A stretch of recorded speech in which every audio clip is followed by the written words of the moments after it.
Hey guys, today we're going to show you how to create your sections in Canvas. So from your home page, scroll down to where you see settings in your navigation bar.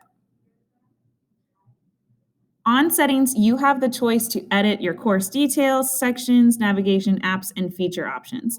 So you want to click on sections.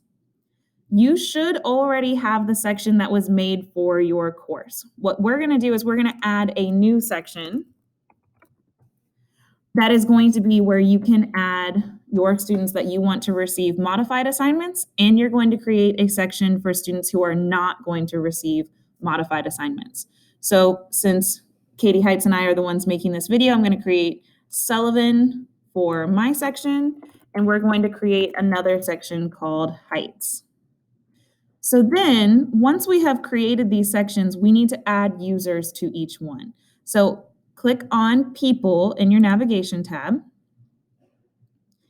And each of the people in your course, it's going to show what section they belong to right here.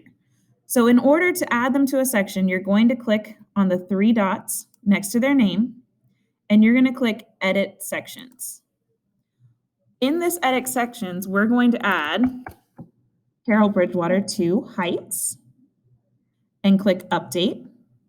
And then if I want to add Cheryl Darple to my section, I'm going to type in Sullivan and click Update.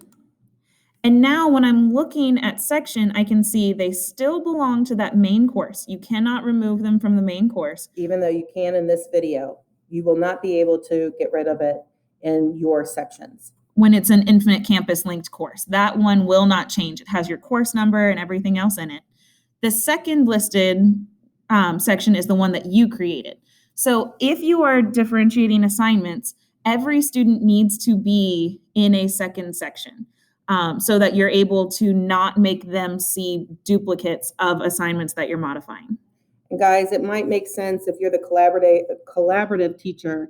I went ahead and went into all of mine, except for Miss Sullivan did her class. I went ahead and went into all of mine and did my collab kids, and then I went ahead and did the regular kids so that our general education teachers did not have to do that part.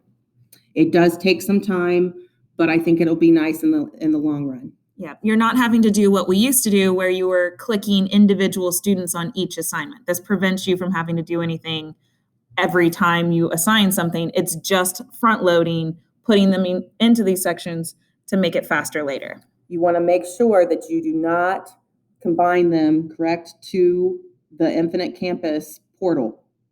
We're not connecting these sections to the Infinite Campus portal. If you do that, it will not be a good day. Right. So what you're doing right here, where they're in their normal course at the top and they're in this separate section, will not affect Infinite Campus. When we're assigning things to our different groups, we're going to show you in our next video how to make sure that Infinite Campus does not know that you did that.